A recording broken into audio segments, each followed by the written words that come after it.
Tá gravando? Está gravando. Ok, então estamos ao vivo agora, ali 20 horas e 7 minutos, aí uns 7 minutinhos para o pessoal que entrou. Seja bem-vindo, seja bem-vinda, tu que está com a gente aqui. Então, nosso treinamento, curso aqui de ICMS sobre a transferência entre os estabelecimentos. Muita coisa foi falada nesse tempo aí, que entre publicação do convênio ICMS 109 de 2024, entre publicação de decretos aqui da legislação do Rio Grande do Sul. Então, a gente vai focar, como o nome diz, já especificamente legislação gaúcha, tá? Então, a gente não vai abordar, talvez a gente possa verbalizar alguma coisa sobre legislações de outras unidades da federação, mas o foco é a legislação gaúcha, tá? Então, o pessoal que usa a legislação de outros estados vão ter que ir atrás de um treinamento de outros estados, mas a gente vai focar aqui na legislação gaúcha, tá? Então, é um prazer estar com vocês. Para quem não me conhece, eu sou Rogério Wagner, eu sou especialista em direito tributário, contador de formação, atuo já há mais de 15 anos na área tributária, ali um foco principal em ICMS. Aí, então, a gente tem atuado bastante aí, planejamento tributário, a consultoria, o sistema SPED em si, essa integração do SPED com a GIA do Rio Grande do Sul. Então, são bastante detalhes aí, muito suor e dor de cabeça aí nesses anos relacionados ao SPED, mas também muitas alegrias e vitórias. Faço parte aí do time do SESCOM, faço parte do time do GT, um grupo de trabalho do CRC integrado junto com a Cefaz, e nós conseguimos levar as dores dos contribuintes, principalmente os contadores dos escritórios, para o fisco e o fisco entender um pouco melhor ali essa realidade do grande grupo, não só das grandes empresas. Então a gente está aí e também estamos aqui para trazer alguns materiais tentando facilitar o entendimento, traduzir o jurisdiquês da legislação para o português e facilitar o dia a dia de nós profissionais da contabilidade. Ok? Então vamos iniciar aqui, vamos ser bastante sucintos, mas ao mesmo tempo objetivos, né? Ali ser abrangentes, mas ao mesmo tempo não ficar enrolando demais, tá? Então vamos compartilhar aqui a nossa apresentação de slides com vocês. Então, ok. Qualquer dúvida vocês podem colocar no chat, eu estou visualizando o chat aqui, tá, gente? Então vai nos facilitar a vida, ok? Então, deixa eu arrastar aqui uma partezinha aqui da apresentação para o outro lado, aqui para outra tela, e aqui a gente consegue agora estar plenos. Vamos lá, então. Nós temos, então, o nosso ICMS Rio Grande do Sul, ali, transferência entre estabelecimentos do mesmo titular, tá? Então, aqui a gente tem vamos começar com uma conceituação. Estabelecimentos do mesmo titular aqui não considera, segundo lá o artigo 4º do Regulamento do Rio Grande do Sul, empresas coligadas, controladas ali, que essas são empresas, digamos que parceiras ali tudo, mas não necessariamente do mesmo estabelecimento do mesmo titular. Tá? Então, não são considerados estabelecimentos do mesmo titular filiais. Basicamente isso, que tem a mesma raiz de CNPJ. Tá? Então, esses são estabelecimentos do mesmo titular. Ok? Assim posto, nós vamos direto para a questão ali. Em que consiste a mudança acontecida na operação de transferência do mesmo titular? Então vamos lá. O que seria isso? É o transferir, é o ato de remeter mercadorias entre um estabelecimento e outro, entre uma filial e outra, um centro de distribuição, que muitas vezes também é uma filial, né? Só atua com um KNAI diferente. Esse é um ponto bem interessante também da normativa, tá? Porque ela não especifica isso. Tu pode ter várias filiais com atividades diferentes e tu transferir o teu estoque. E aqui, estoque configura-se mercadorias de matéria-prima, produto intermediário, produto acabado ou mercadorias para revenda, tá? Aqui nós não se fala em transferência de uso e consumo, ok? E nem de ativo imobilizado. Então, esses pontos são outros pontos da legislação, ok? Aqui é uma legislação que versa os produtos com finalidade mercantil, comercialização, seja de produção própria ou de adquirido ou recebido de terceiros, ainda que de importação. Tá? Não, só reforçando, não se fala de uso e consumo e nem de ativo aqui, tá? Ok? Ficou claro isso? Então vamos aqui. Recapitulando um pouquinho da história, tá? Não vou lá atrás em quem entrou, até porque se eu pegar a pessoa que entrou com essa ação ali relativa a isso, eu sou capaz de querer dar um supapo nessa pessoa. Mas tudo bem, vamos lá.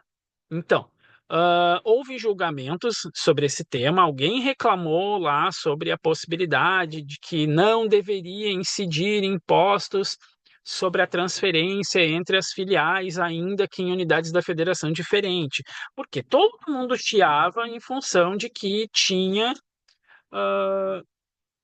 esse custo com o ICMS na transferência para comercialização ou industrialização. Então, tu tinha que destacar ICMS, tu tinha que fazer toda a operação ali para poder transferir isso. E aí houve alguém ingressou na justiça ali pedindo, principalmente com base ali no julgamento de que o ICMS ele é não cumulativo, que é o que é o julgamento da tese do século. A tese do século chamada lá da exclusão do ICMS da base do PIS e COFINS. Na verdade, naquele julgamento, o que foi julgado não foi a possibilidade só de excluir o ICMS da base do PIS e COFINS. Foi julgado a não cumulatividade do ICMS. E por causa desta não cumulatividade, ele não pode ser incluído na base do PIS e da COFINS. Entenderam o que foi julgado lá atrás? Com base nesse julgamento, foi visto que, em função da não cumulatividade, também ali foi analisado mais profundamente e constatado que, tipo, pô, é uma transferência entre filiais, e a transferência entre filiais não deveria configurar um fato gerador, porque, a despeito de haver uma circulação de mercadorias, ela não é uma circulação para fins mercantis. Então, não há dispêndio financeiro entre uma filial e outra, simplesmente a realocação dos seus estoques para posterior revenda. Então, aí houve o julgamento, à época ainda no STJ, antes lá do tema 259 da STJ, ali no tema 259 foi julgado dizendo que, tipo, poxa, é verdade, não configura, então não há dispêndio financeiro, não há pagamento, então não há sentido em ter tributação de ICMS. Ali, por consequência de IPI, né? Na verdade, até o próprio IPI já tinha alguma coisa prevista lá no RIP, então, que fala sobre essa questão. Voltando aqui, então, foi julgado no STJ ali tudo, e aí depois veio uma exigência disso ali e virou um julgamento no STF, com base em embargos de declaração e outras coisas ali. O rito do judiciário brasileiro, tá? Então, nessa questão do rito do judiciário brasileiro, criou-se aí um subterfúgio ali, foi uma ação direta de constitucionalidade. Em que consistia isso? Um estado, eu não vou lembrar qual, entrou com uma ação dizendo que era constitucional a cobrança do ICMS sobre as transferências. E o STF deu ganho para o contribuinte neste caso daí, dizendo que não configura um fato gerador do ICMS a transferência entre estabelecimentos do mesmo titular das mercadorias que são produtos de estoque ali para comercialização e ou industrialização, ok? Então, julgado lá, tema 259, depois virou um tema, se eu não me engano, 1009 no STF, ali, que é a ADC 49, ok? Foi julgado isso. Quando que foi julgado isso? Lá em 2021 ou 2022, eu não tenho certeza agora de cabeça. O que aconteceu nesse meio tempo? Ficou uma briga de quando entra, quando não entra, modulação de efeitos e N coisas ali. Com base ainda nisso, o Congresso, ao final de 2022, se eu não me engano, início de 2023, No próprio ano de 2023, que deveria entrar em vigor esta possibilidade daí, com base na modulação de efeitos do julgamento, então aí o governo pediu, os governos do estado pediu que a modulação fosse para o início de 2023, ou melhor, desculpa, 2024, isso, 2024, ali.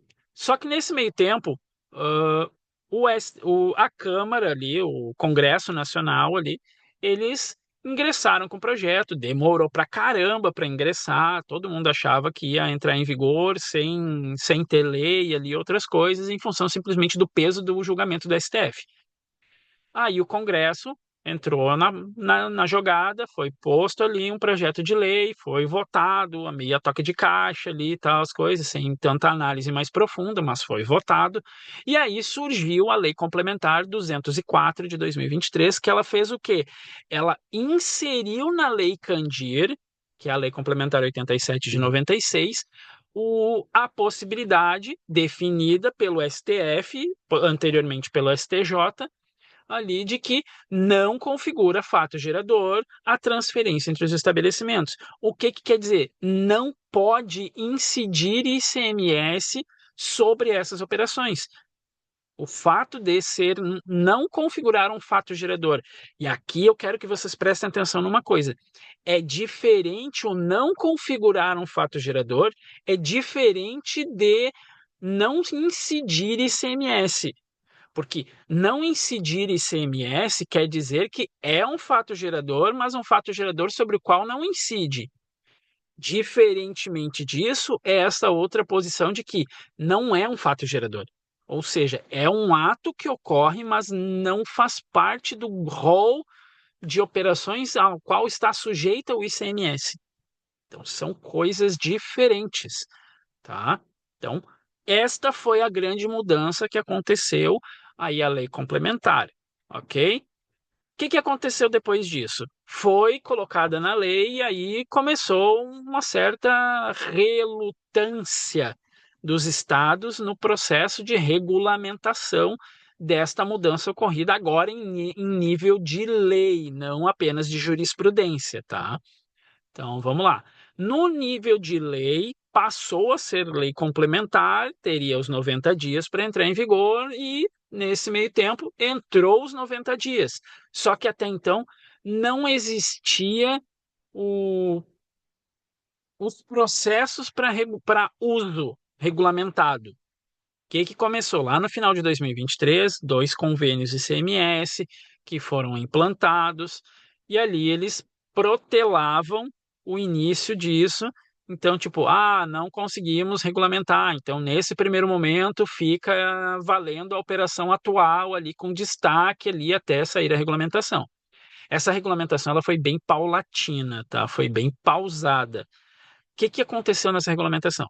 Teve que ser mexido em layouts de NFE, tá? Foi mexido em layout de NFE, foi mexido lá nas notas técnicas de nota fiscal eletrônica, foi mexido em regulamentação do CONFAS ali também, através dos convênios, através de reuniões lá para definição sobre como ficaria a questão do DIFAL, como ficaria a questão de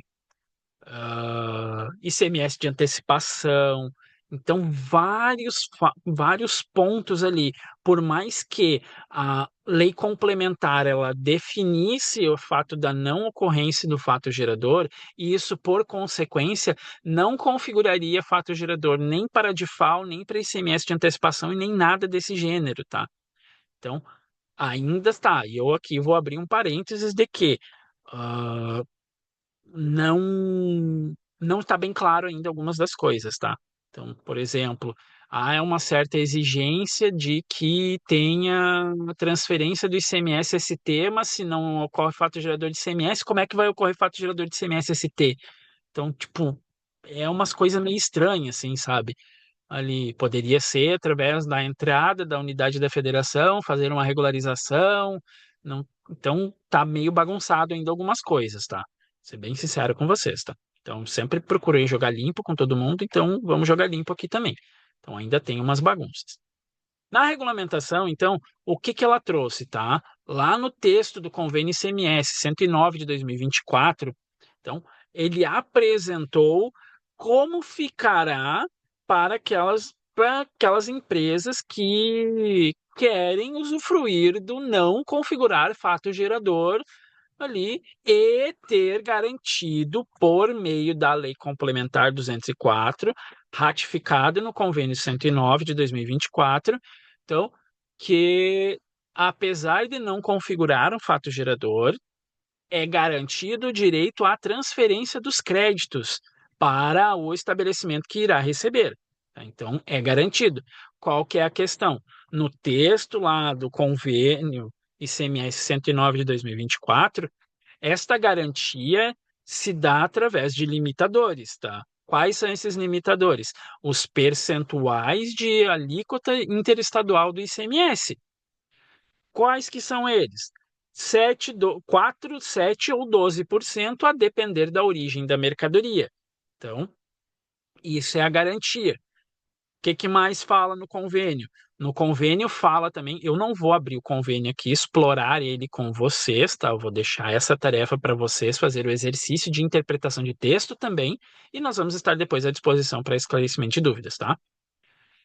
Então, no convênio, ele coloca ali de que eu devo fazer a transferência e eu tenho a garantia da manutenção no remetente da diferença do ICMS, uma diferença positiva.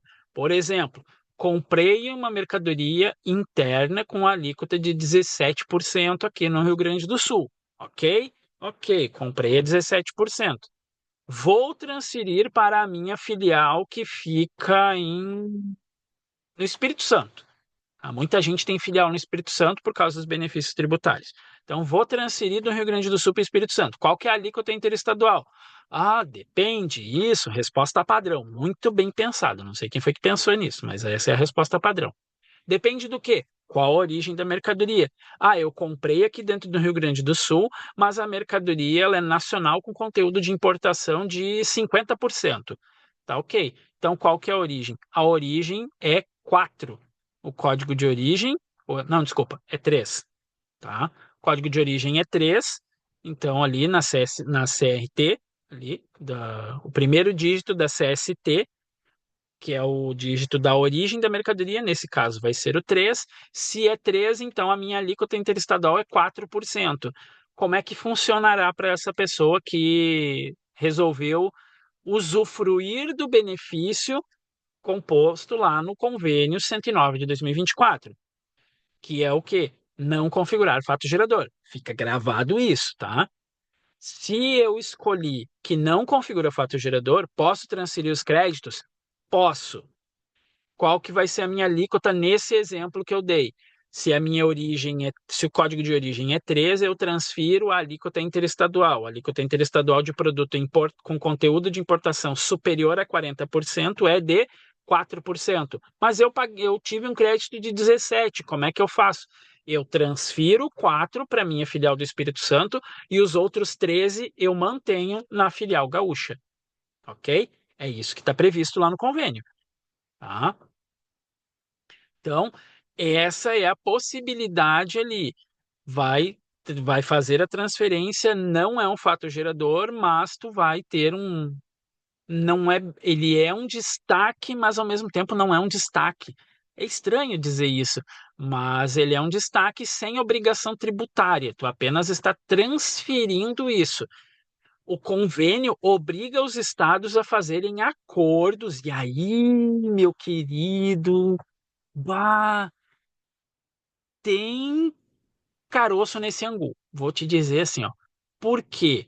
Os estados vão se aproximar mais ainda e a integração entre as operações vai ficar mais fina. Ou seja, o que tu fazer lá no Espírito Santo, nesse exemplo, trazendo de volta aqui, dependendo da situação, vai refletir diretamente aqui no Rio Grande do Sul, nessas transferências. Eu não vou pagar o imposto. Vai, vai. Se tu transferir daqui para lá, de lá para cá, os estados vão se comunicar. Então aí vai ter as questões no receber, tal, tudo aquilo ali. Então, entrada oriunda de outra unidade da federação, não sujeita ao ICMS-ST, estão ligados nessas coisas? Pois é, ainda tem pontos obscuros na regulamentação das unidades da federação, até porque nem todas regulamentaram efetivamente, tá? Continuando aqui, vamos lá. Vamos só aqui. Ficou claro até agora aqui a questão do convênio, de que o que é o convênio? Nós ainda não estamos entrando no mérito da opção, o que fazer, quem optar, o que não fazer, quem não optar, tá?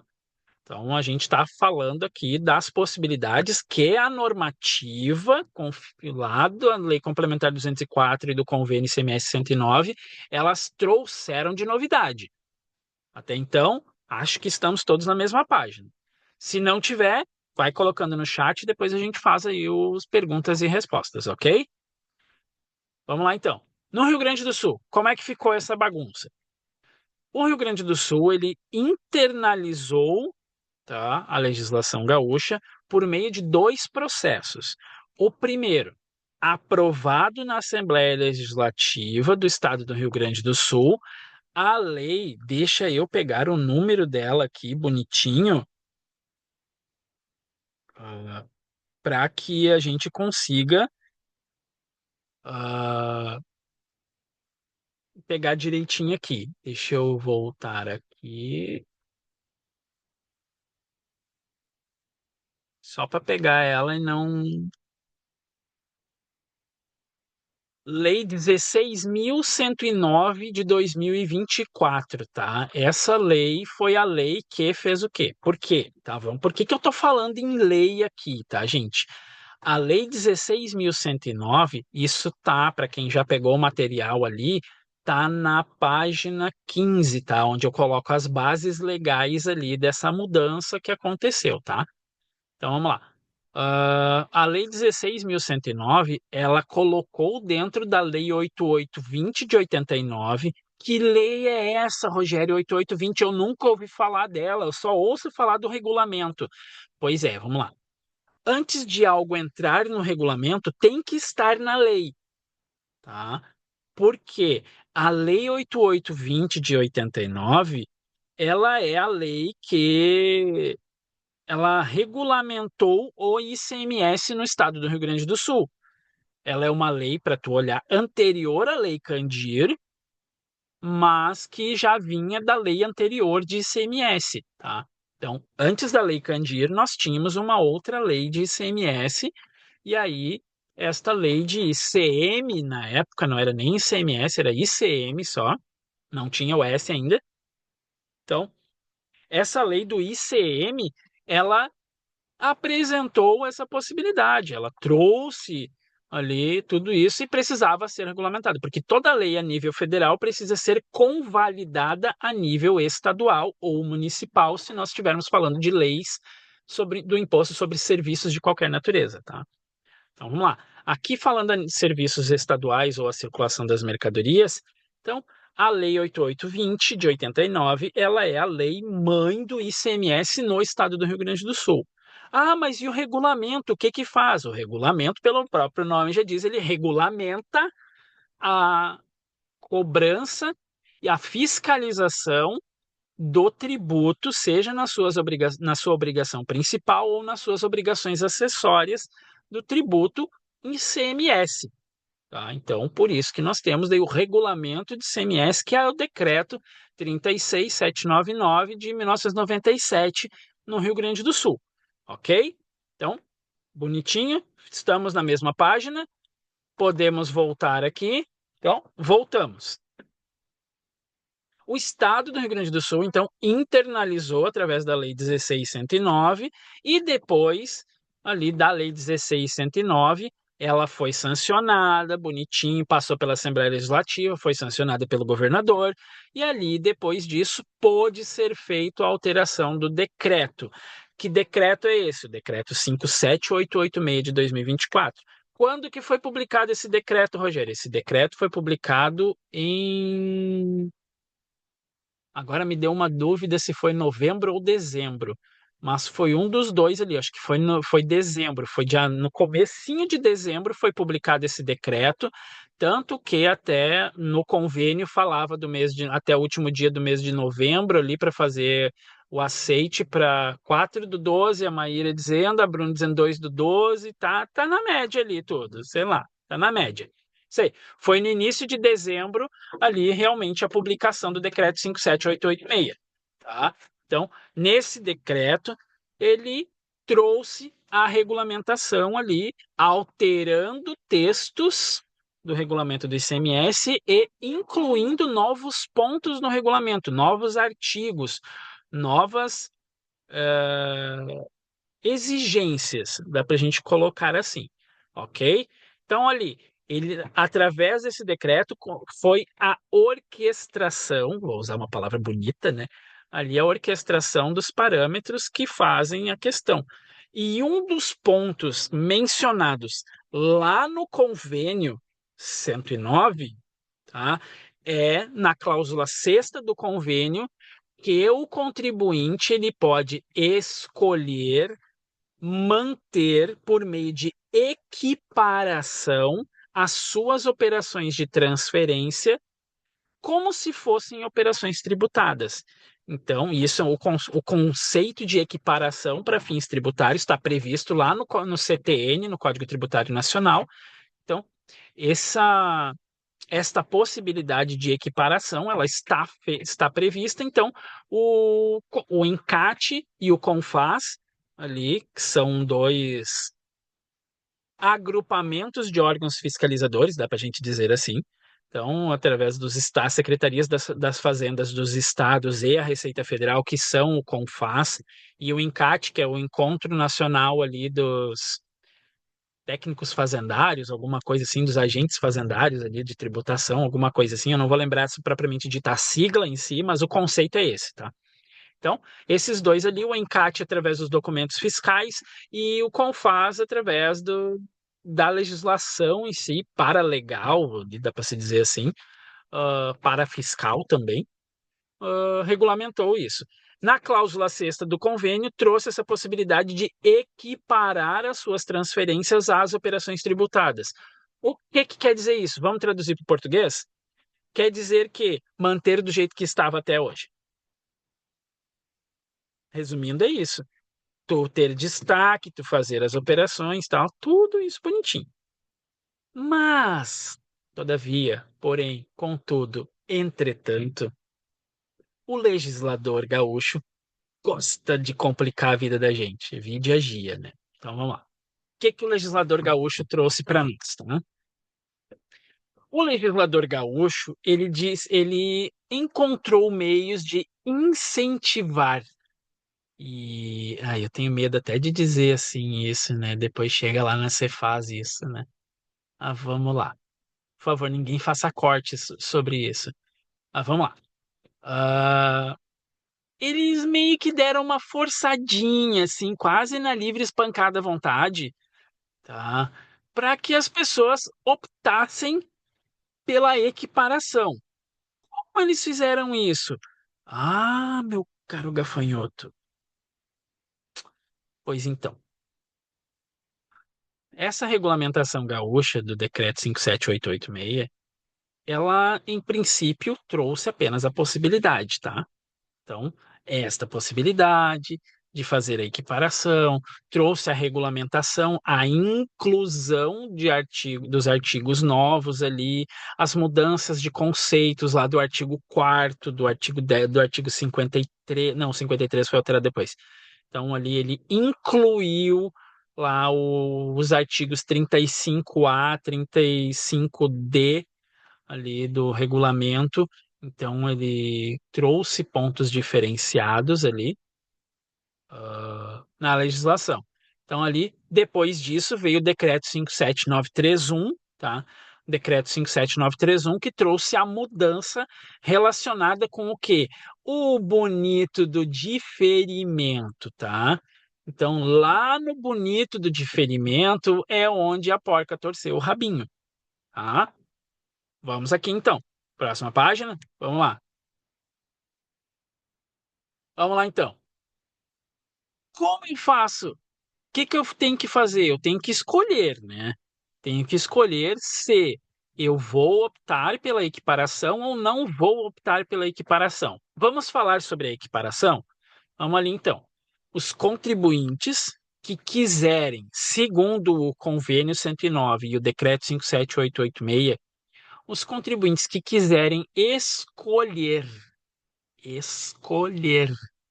uma escolha, e aí eu vou abrir um parênteses bem bonito aqui, bem grande, tá? Ele tem que ficar, digamos que lindamente lindo, tá? Num planejamento tributário, onde tu consiga prever cálculos para saber, com base no teu passado, para tu calcular no presente e saber o impacto futuro. Pois é isso mesmo. Mas, então, esta situaçãozinha requer planejamento. Tivemos planejamento? Não. Pois é, porque foi meio a toque de caixa as coisas, né? Um decreto publicado em 4 de dezembro, um outro decreto publicado aí pelo dia 9 de dezembro, que é o 57931, ali. Aí ninguém deu muita bola sobre isso, as perguntas e respostas saíram meio a toque de caixa ali, tudo. Saiu um perguntas e respostas no dia 21 ou 22 de dezembro, alguma coisa assim, 22, 23 de dezembro. 23. Isso foi nas vésperas do Natal. Saiu primeiro perguntas e respostas. Muita gente não deu bola, porque o pessoal estava preocupado com sair para curtir as festas de final de ano. Ali, muita gente não leu, muita gente se perdeu. Tem gente que não gosta de ler diário oficial. Eu recomendo para todo profissional da contabilidade leitura do diário oficial, tá? Fecha parênteses. Então, só que ainda veio esse primeiro perguntas e respostas meio mal explicado. Por meio do GT ali, nós colocamos, ó, 57931, 24 de dezembro, viu? É isso aí. Veio depois ali e justamente isso, essas bolsas. Porque até então, tu tinha a questão da opção ou não.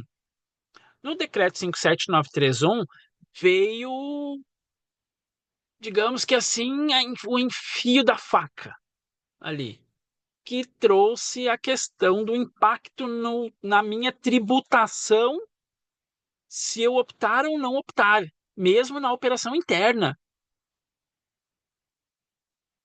O convênio, em princípio, ele era mais para as operações interestaduais. Aí o Estado fez o quê? Ele mexeu. Vocês querem mexer? Vamos mexer então. E aí o Estado foi lá e meteu o dedo onde não precisava meter, que é no diferimento, tá? Mas vamos voltar, não vamos entrar ainda nessa parte. Calma, coração. A ansiedade não pode se manifestar nessa hora. Chega de Rivotril para vocês, tá? Por favor. Vamos ali. Então, os contribuintes que quiserem optar, tá, por manter a equiparação, eles devem fazer, segundo o convênio. Agora nós vamos trazer uma base mais legal, tá? Ali. Então, até o último dia do mês de dezembro, manifestar a opção por escrito no RUDFO. Eu sei que vocês têm RUDFO. Eu sei que vocês têm.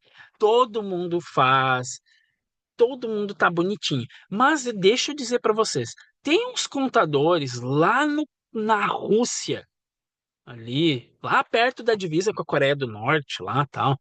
Então, tem uns contadores lá na Rússia que eles fazem isso.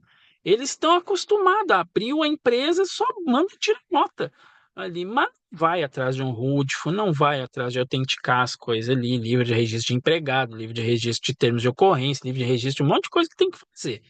Lá na Rússia o pessoal não é acostumado com isso, mas aqui eu sei que vocês fazem direitinho, a empresa abriu, já manda comprar o RUDFO e autentica ele bonitinho, a abertura do RUDFO ali. É exatamente isso. Então vamos lá. O que é o RUDFO? Só para a gente abrir um parênteses, tá? Isso tá no slide também, tá? Só para o que é o RUDFO? O RUDFO, ele é o livro de registro, antigamente mais voltado também para a utilização dos documentos fiscais, hoje também é. O que acontece? Por exemplo, aqui, troquei a série das minhas DANFs, tenho que anotar no RUDFO. Foi trocado na data de tal, tal, tal, a série dos meus documentos fiscais eletrônicos, modelo 55, modelo 65, modelo 57, modelo 67, modelo 66 e o caramba lá, tá? Então, todos os modelos ali, todas essas operações com os documentos fiscais, tipo, tive que inutilizar uma série tal a tal ali tudo. Tem que estar escrito lá no RUDIFO, tá? Tem uma ocorrência, bateu a fiscalização e tomamos uma multa, um auto de lançamento, tal, tal, tal. Deveria estar no RUDIFO. Fiz uma denúncia espontânea por tal coisa. Deveria estar no RUDIFO. Tudo isso aí, todas as ocorrências devem estar constando no RUDIFO. Todo mundo faz isso. Eu sei disso, eu sei que vocês fazem. Mas tem esses russos que nem sabem como é que escreve RUDIFO às vezes, tá? Então, é bem importante isso, tá? Caso alguém de vocês tenha síndrome ou parente russo, tá? Ali, síndrome de russo, mas um parente russo. Então, assim, ó, avisa pro parente que aqui a gente tem que fazer assim, ó. Abriu a empresa, saiu inscrição estadual, tem que comprar um RUDIFO e solicitar a autenticação até 23 de dezembro, 24, dá para se dizer assim, tá?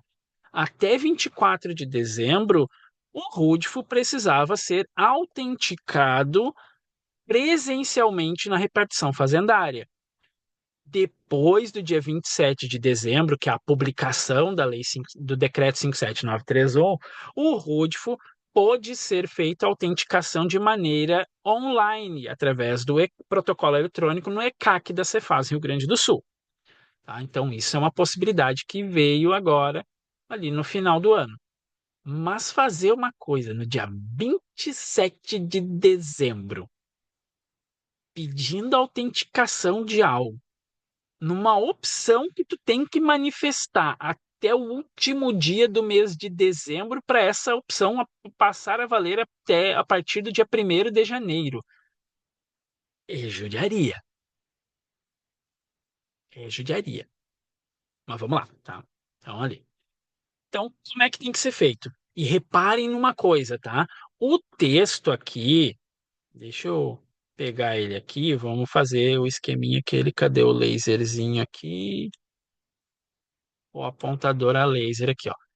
Até o último dia do mês de dezembro para se manifestar a opção por escrito no RUDIFO, tá? Eu não fiz a opção no ECAC da Cefaz, a manifestação da minha opção. Fez no RUDIFO? Procura a Cefaz, tá? Eles vão chiar? Vão, com certeza vão. Vão espernear? Vão. É reclamar? Vão também reclamar. Mas o texto diz a manifestação ser feita por escrito no RUDIFO, tá? Até 31 de dezembro, ok? Para vigorar a partir de janeiro. Como é que é o textinho? O textinho está aqui, ó.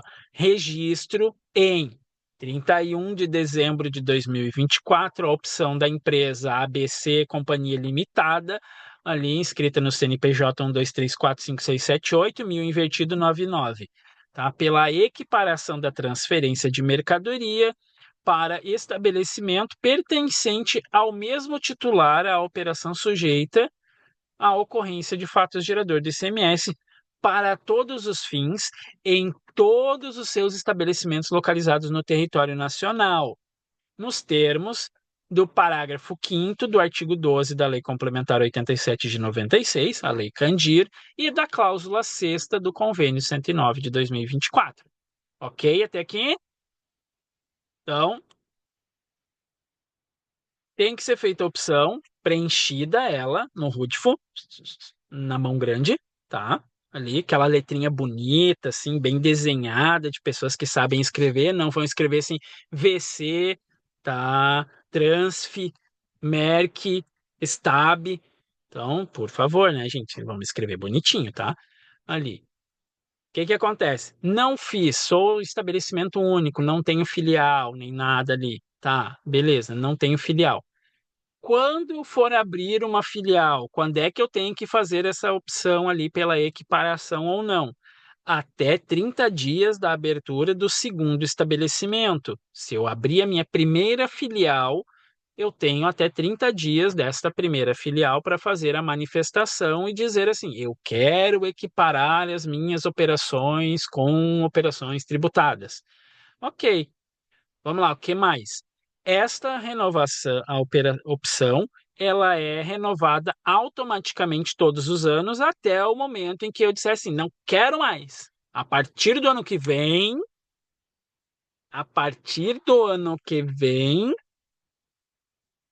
eu não quero mais e eu vou fazer nos termos lá dizer que eu não quero, não é um fato gerador e sei lá o quê. Entendeu? Ah, mas se eu escolher fazer isso agora, quando é que vai vigorar? Vou manifestar agora, hoje é 15 de janeiro. 15 de janeiro eu vi assim, eu escolhi errado, vai dar ruim, não vai dar certo, não foi legal isso. Eu fiz correndo porque todo mundo estava fazendo. Eu vi nos grupos de legislação, todo mundo tinha que fazer. Eu fui lá e fiz também, e depois eu fui encher a cara ali, ou já estava de tanque cheio ali, festejando o ano novo, ainda de ressaca do Natal, e aí foi lá e todo mundo estava falando que tinha que fazer, e tinha que fazer, e estava dando erro nessa fase, estava dando erro, e mais um outro erro, e tinha que fazer, eu acabei fazendo. E me arrependi. E agora? Bom, hoje, 15 de janeiro, se tu quiser, tu pode manifestar a desistência disso? Sim, pode. Quando que ela vai vigorar? A partir de 1º de janeiro de 2026. Por quê? Porque esta manifestação que eu fiz lá até 31 de dezembro de 2024, valendo para 2025, é irretratável para todo o ano. Caso tu saia hoje, 15 de janeiro, quando é que vai valer? 1º de janeiro de 2026. Entendeu? Por que que tem que ser bem planejada a coisa? Não pode ser feito a toque de caixa? O que mais aqui? Vamos lá. Como é que ficam as notas fiscais de quem optar por esta equiparação? Aquele contribuinte que escolheu optar pela equiparação nas transferências não vai mudar nada. Vai continuar transferindo a integralidade, destacando ICMS, vai continuar como fazia até dezembro, tá?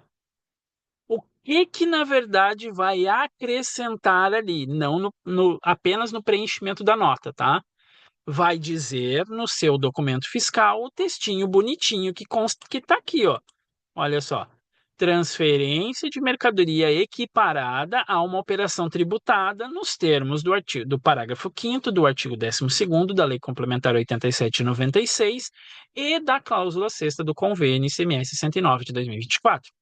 Ou seja, todos os documentos fiscais nas operações de transferência. Que transferência? Qualquer transferência? Não, lembra que a gente falou lá no começo das transferências de mercadorias para revenda, transferência de mercadorias para industrialização não, desculpa, vamos reformular. Transferência de mercadoria para revenda, transferência de matéria-prima, transferência de produto intermediário e transferência de produto acabado. É isso. Remessa para industrialização é outra base legal, é outra coisa, não é transferência, é remessa, ok? Remessa para conserto, remessa é remessa, tá? Uma coisa é uma coisa, outra coisa é outra coisa. Então não vamos misturar alhos com bugalhos, ok? Então aqui nós temos este ponto da legislação que requer bastante atenção, tá? Então, tem que obrigatoriamente estar constando isso no documento fiscal das operações de transferência de quem fizer a opção pela equiparação. E se eu esquecer de botar, meu filho, faz uma carta de correção correndo dentro dos 30 dias pertinentes à carta de correção. Ok? Não fiz a carta de correção, passou os 30 dias, o que que eu vou fazer? Ocorrênciazinha lá no Rodolfo ali tudo, denúnciazinha espontânea ali, alguma coisa assim, tal. Por quê? Porque se tu não fazer isso, tu está descumprindo uma obrigação acessória. Lembre-se, o documento fiscal preenchido de maneira correta é uma obrigação acessória e precisa ser cumprida nos termos do livro 2 do regulamento do ICMS do Rio Grande do Sul, com todas as suas exigibilidades, ok? Eu sei que vocês fazem, mas a gente sempre tem um parente ou um amigo, um conhecido russo para fazer errado, tá? Então, deixa assim. ok? Vamos lá. Tá, mas, Rogério, eu não tenho uma filial. Eu sou um estabelecimento único. Eu só abri a minha empresa lá, tudo bonitinho, tenho ali. E agora, o que que eu tenho que fazer? Vamos lá. Não tenho filial, sou um estabelecimento único. Devo, segundo a Cefaz do Rio Grande do Sul, fazer uma comunicação de que sou um estabelecimento único, que eu não tenho filiais. O que eu acho a coisa mais besta que tem. Porque a Cefaz já sabe que tu não tem filial, mas tudo bem, tu tem que dizer para ela algo que ela já sabe. É o, é o resumo do o óbvio precisa ser dito constantemente, entendeu? Basicamente é isso, tá?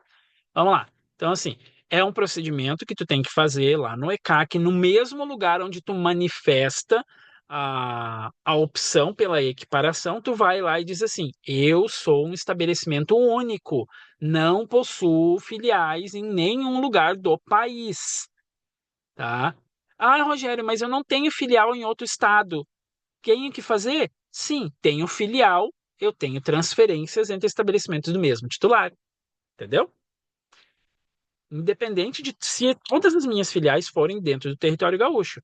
Se não for, se tiver uma no Paraná, uma em Santa Catarina, uma no Rio de Janeiro, uma no Espírito Santo, uma lá em Roraima, lá tudo, não importa. Vai ter, se tu quiser a equiparação, vai ter que manifestar, talvez até em cada um desses estados. Entendeu? Tá? Palhaçada isso? Tem gente que diz que sim. Fazer o quê, né? Eu não posso, nesse caso, manifestar a minha opinião. Vamos lá. Por que que esse procedimento feito aqui ele vai fazer para a empresa? Ele garante que, conforme o decreto 57931, que mexeu lá no diferimento, tá? Nós já vamos entrar um pouquinho mais a fundo nisso, tá? Então, que eu, empresa de estabelecimento único, possa comprar com diferimento do ICMS. Diferimento total parcial, qualquer um deles, tá? Então, esta minha opção, ela é uma forma de eu garantir. E aí, meus queridos, hoje até a gente estava em reunião e a gente ouviu tanto assim que me deixa abismado o nível de dificuldade de interpretação de texto de alguns colegas, infelizmente. Ah, então,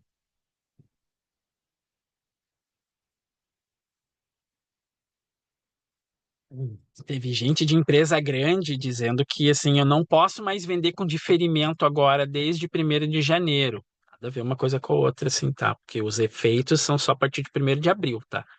Então, por quê? O princípio da noventena e o princípio da anterioridade anual. Lembra? O decreto foi de 2024, não poderia entrar em vigor em 2024 e ele tem que respeitar o princípio da noventena. E aí é um ponto bonitinho para o legislador gaúcho, tá? O legislador gaúcho, ele não bota assim 90 dias exatamente, ele bota o início a partir do primeiro dia do mês seguinte ao encerramento dos 90 dias. Então ele dá ali, fecha 3 meses ali a partir do primeiro dia. Por quê? Porque tá só pra dar dor de cabeça, né? Botar isso no meio do mês. Então não tem porquê. Então aí é um ponto bonitinho pro legislador gaúcho. Viu, estados de fora? Eu não coloca a alíquota nova entrando em vigor no meio do mês, tá? Isso faz mal pro clientinho, pro contribuinte, tá? Vamos lá. Depois dessa manifestação da minha assim, tá? Então vamos lá.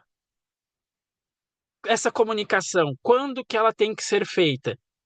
Ah, em princípio, não há um prazo previsto no convênio, mas se tomarmos como base o prazo da equiparação ali, seria até dezembro, mas a gente até está conversando a nível de GT, de grupo de trabalho, tá? Ali com a Cefaz, pedindo uma manifestação, uma instrução normativa para ficar as coisas de uma forma mais clara sobre isso, principalmente essa questão de estabelecimento único, tá? Algo que a própria Cefaz possa fazer ali, não necessite do contribuinte ter que ir lá dizer, ó, dona Cefaz, eu sou o único, tá? Ó, sou só eu, não tem mais ninguém, tá? Sou só eu. Tipo, a Cefaz já sabe, então uma forma que a Cefaz tenha isso e não necessariamente o contribuinte tenha que ir lá dizer assim, só eu, tá? Então, a gente está tentando isso. Acredito que hoje eu ainda possa fazer essa manifestação. Acredito que sim. Não entendo algo como impedimento, nem no decreto, nem no convênio, nem na lei 8820, nem na lei complementar. Então, eu não vejo isso, tá? Então, aqui, vamos lá então.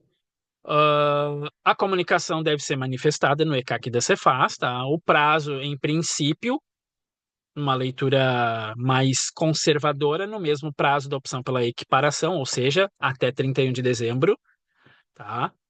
Mas como é um estabelecimento único e ainda não está vigorando a questão da mudança da tributação, mas isso ainda não está claro, a Cefaz ainda não se manifestou. Se tu fazer talvez uma consulta via plantão fiscal virtual, talvez eles vão te dizer que o prazo da opção ali da comunica, não é opção, é comunicação de estabelecimento único, tá? Então são duas coisas similares, mas diferentes, tá? Eu tenho a opção pela equiparação para quem tem filiais e tenho a comunicação de estabelecimento único para quem não tem filiais, ok?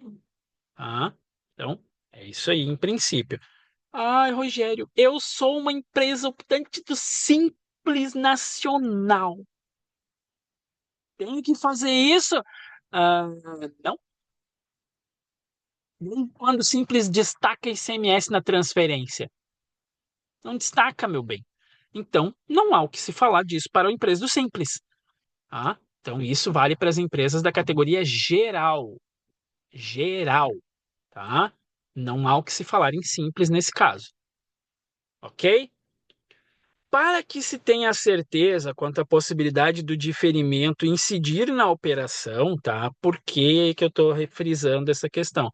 Porque o Cefaz diz que por meio do decreto 57931, o Cefaz restringiu o uso do diferimento àquelas empresas ali, ou seja, só vai poder usufruir do diferimento, tanto na saída quanto na sua compra ali, quem optar pela equiparação nas transferências ou fazer a comunicação, tipo, ó, eu sou estabelecimento único.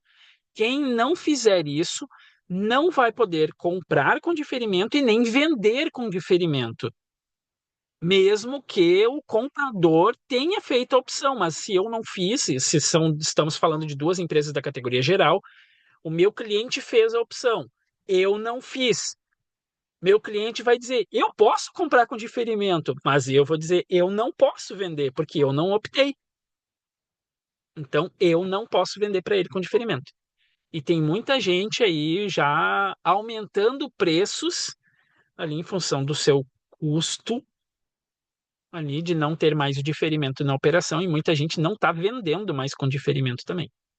Como é que eu vou saber disso ali? Vamos lá, duas hipóteses. A primeira, quando eu estou comprando, e isso é uma coisa que o pessoal já faz, né? Ali tudo. Todo mundo faz isso, dizer assim, seu fornecedor, eu estou comprando para uso, para consumo nosso, para o meu ativo imobilizado. Ali não é para revenda, tá? Então, tu faz ali, não coloca diferimento, como eu estou comprando para uso e consumo, tá? Então, não pode ter diferimento, tá? Então, ali eu sei que faz isso, mas a gente tem aquele amiguinho russo que não faz, né? Então, na Rússia também tem um diferimento lá, né? O diferimento Tovsky lá, tal. Então, ok? Então vamos lá.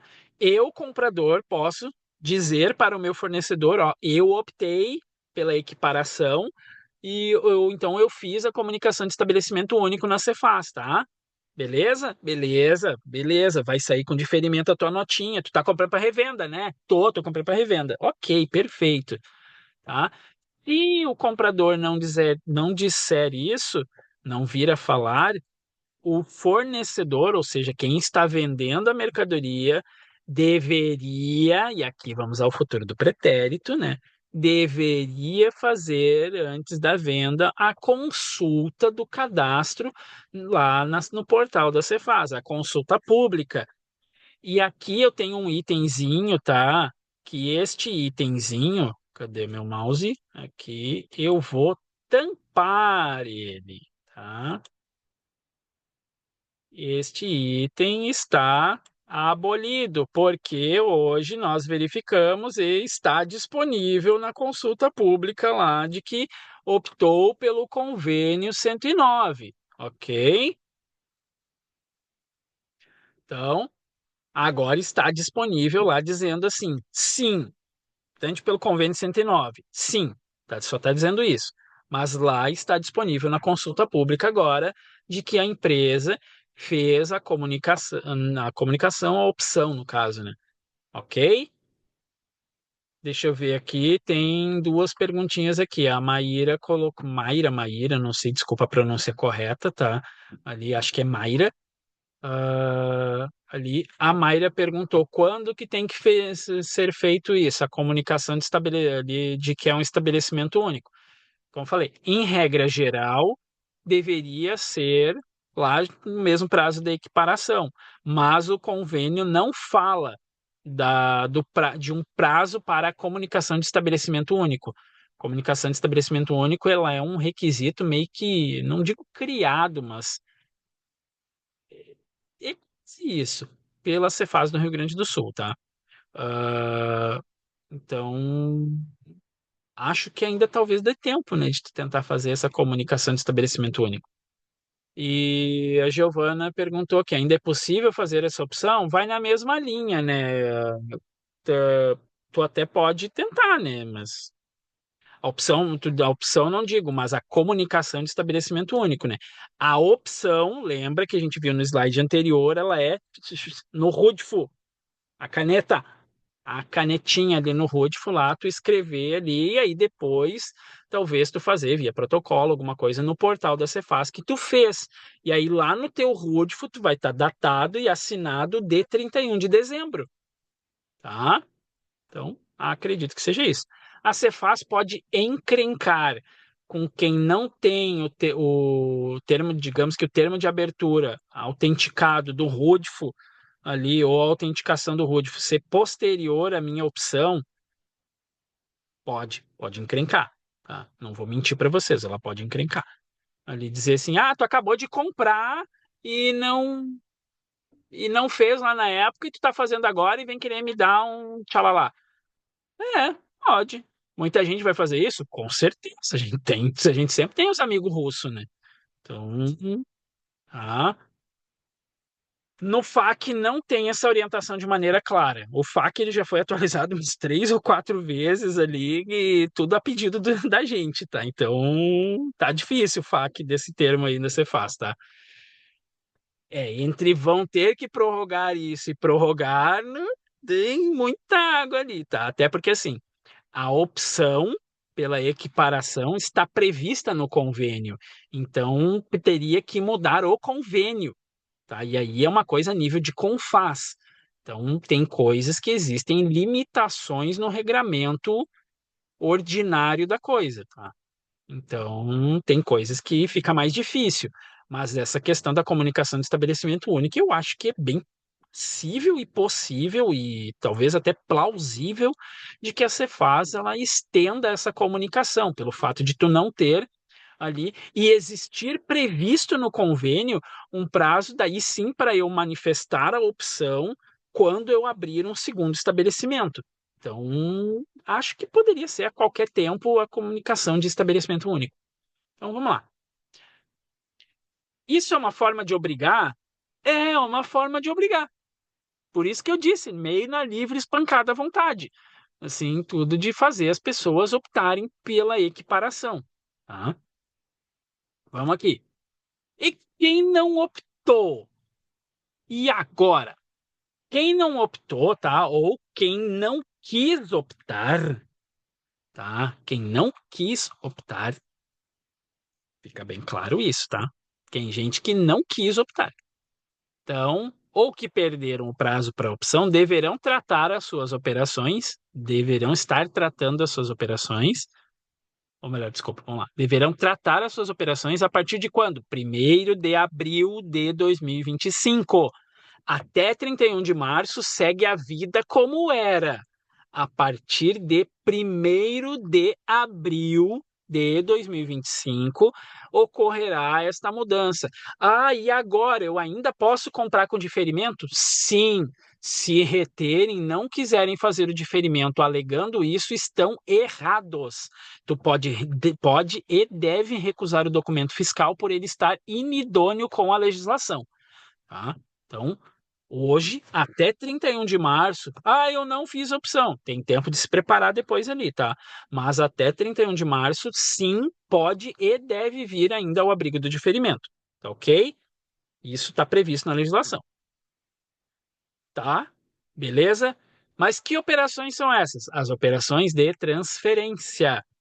E as minhas compras vão poder usufruir de diferimento? Não, até porque a transferência não tem diferimento assim, interestadual, né? A interna teria, mas não vai poder usar. Ficou estranho. Mas vamos lá, vamos esclarecer, botar os pingos nos is, ok? Vou comprar para não optei.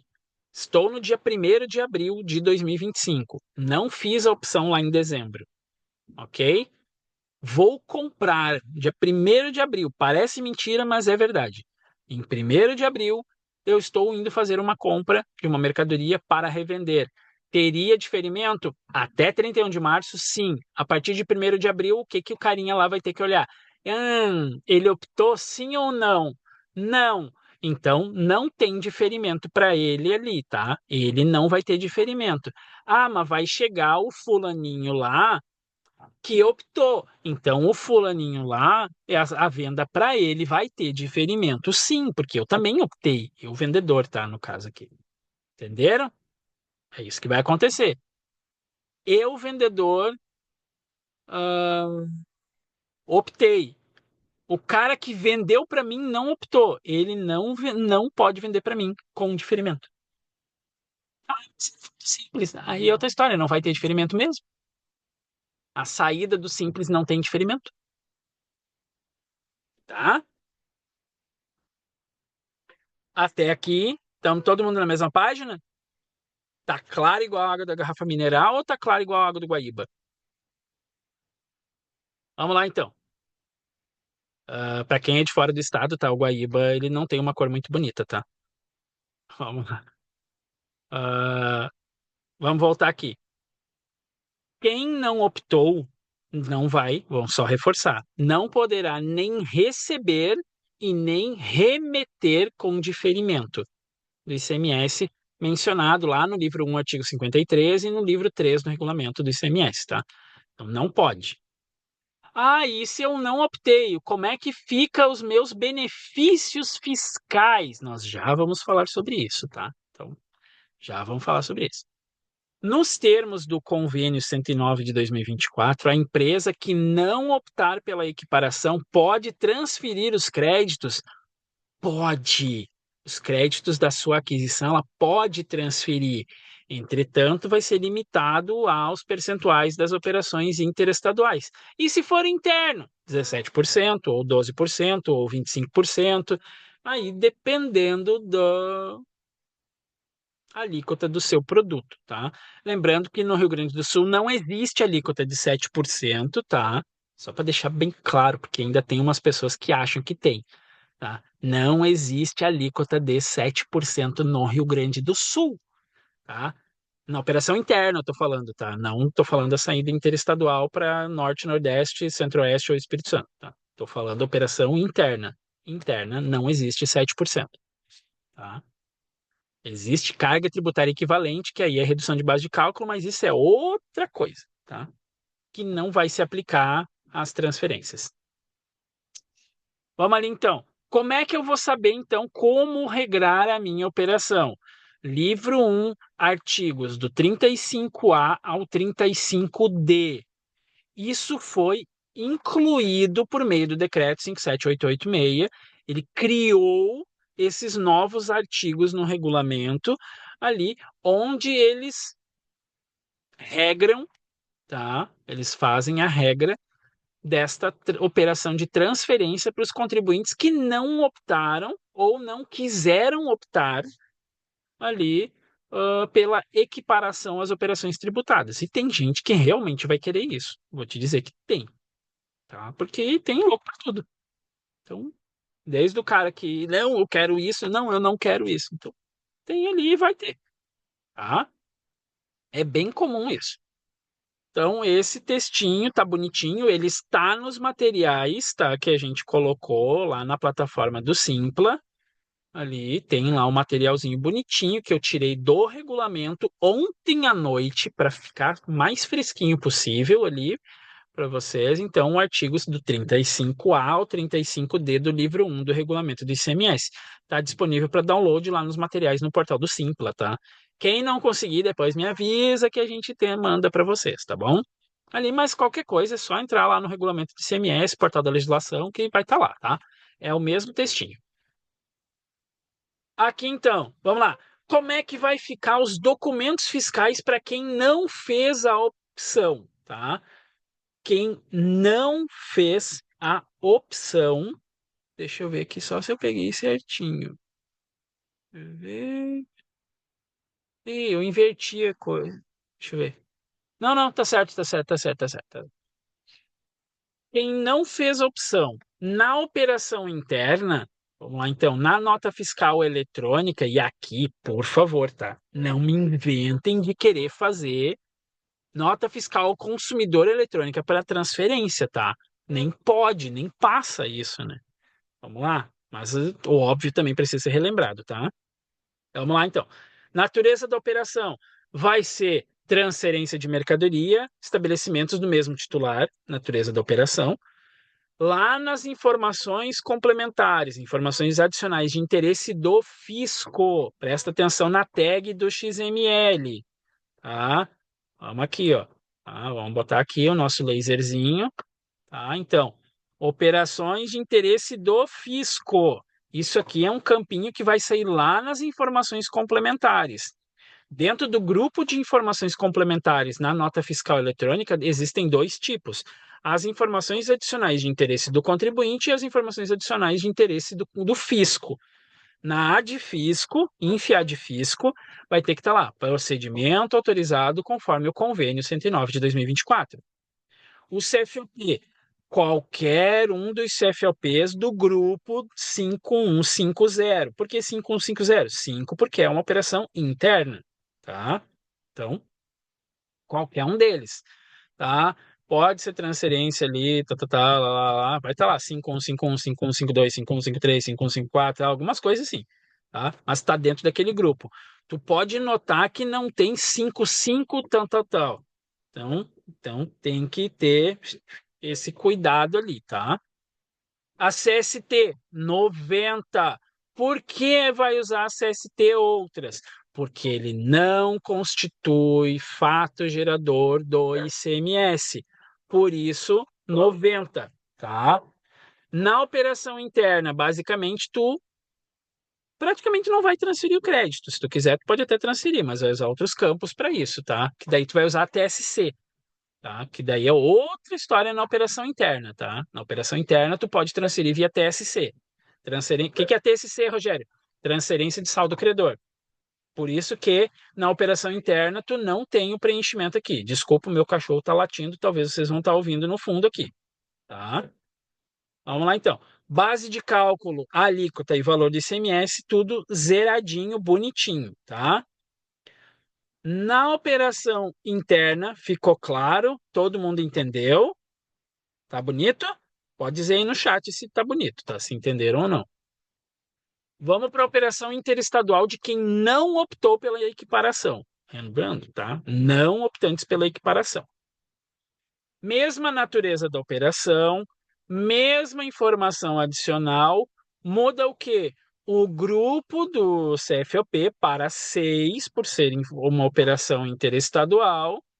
Ali, CST mantém o 90. Estou dizendo 90, por que não tem 0,90? Porque o zero é origem. A origem vai depender de qual a origem efetiva da mercadoria. Por isso aqui está falando da tabela B da CST, tá? Que é os dois dígitos. A tabela A da CST é o código de origem. Base de cálculo zerada, valor zerado e aqui, caso exista valor de crédito a ser transferido, tu só preenche o valor do crédito, não preenche nada mais, tá? Qual que é o item que eu vou colocar? O item tu pode botar lá, transferência de saldo de mercadoria. Tu, melhor dizendo, tu vai elencar a mercadoria que está sendo transferida e o valor do crédito do ICMS para cada mercadoria. Entenderam? Sim ou não? Se não entendeu, coloca aí que a gente explica de novo, tá? Sim, nota autorizada, tem que ser autorizada. Ela tem que ser transmitida, porque um documento sem autorização é um documento inidôneo. Vamos lá. É uma nota transmitida ao ambiente nacional, ao ambiente da Cefaz virtual, tá? Ali. Então, ela tem que ser feita lá. Vai ser uma nota de transferência, vai ser feito a informação adicional de interesse do fisco, e tal. Sim, autoriza sem base de cálculo. Uma coisa que faltou colocar aqui, que eu acredito que seja um complemento aqui para a base de cálculo, tá? Até vou escrever aqui, eu acho. Deixa eu ver se eu consigo. Ah, acho que não. Deixa eu ver aqui. NF de ajuste, tá? NFE. Vai ficar horrível isso aqui. De ajuste.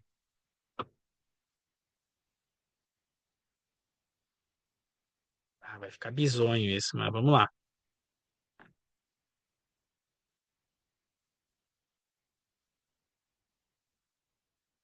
Tá? Depois você só anota no rascunho de vocês aí, tá? Então, o tipo de nota vai ser ali, exatamente, finalidade do documento fiscal ali, o tipo de documento fiscal, se eu não me engano, ali é nota de ajuste, tá? Então, por isso aí ele vai passar. É mais ou menos o que acontece hoje quando tu emite uma nota de estorno ali em algumas situações, é o que tu emite a nota de quando tu emitia a nota do ICMS de antecipação ali, então, finalidade da emissão ali, nota de ajuste para tu poder usar o CST 90 e preencher apenas o valor de ICMS, tá? Então, esse ponto é um ponto bem importante, bem lembrado ali tudo, questão da validação, tá? É que assim, vamos lá. Existe uma diferença, tá? Ali eu vi a pergunta ali, Mayra, ali, se vai usar a alíquota interestadual, não vai mudar o percentual de ICMS. Tem uma diferença entre eu usar um limitador de crédito, a alíquota interestadual, e eu ter que preencher a alíquota interestadual, tá? Então, são diferenças. Eu tenho que ter essa informação e essa informação vai ser com base ali, inclusive para fins fiscalizatórios, tá? Até porque essa transferência eu vou ter que colocar o meu destinatário na outra unidade da federação, então eu vou ter essa informação preenchida. Algumas coisas ainda, como eu falei antes, ainda não estão tão claras de como vai ser essa operação. Então a gente ainda tem 2 meses e meio que ainda pode mudar alguma coisa nessa brincadeira aí, tá? Então, infelizmente, é isso, tá? Ah, aqui então, tá, gente? Vamos ali, só para ficar bem claro a coisa. Então, NF de ajuste, CST 90, valor zerado da base de cálculo, alíquota zerada, e na interestadual tu vai transferir o valor do crédito ali, caso ele exista, limitar, observando as limitações. Não, tudo isso aqui é a partir de 1º de abril, tá, gente? Então, essas coisas aqui tem os limitadores ali, tá, gente? Então, peraí, eu vou confirmar isso, tá, Mayra, para pegar ali certinho, tá? Mas até onde eu sei, essas operações todas é para ser a partir de. Peraí, que agora me deu um bug. Não foi só vocês que bugou, a mim também bugou, tá? Ah, vamos lá. Não, tá certo. É a partir de agora, exatamente a partir de 1º de abril, a questão do impacto no diferimento. Isso mesmo, tá?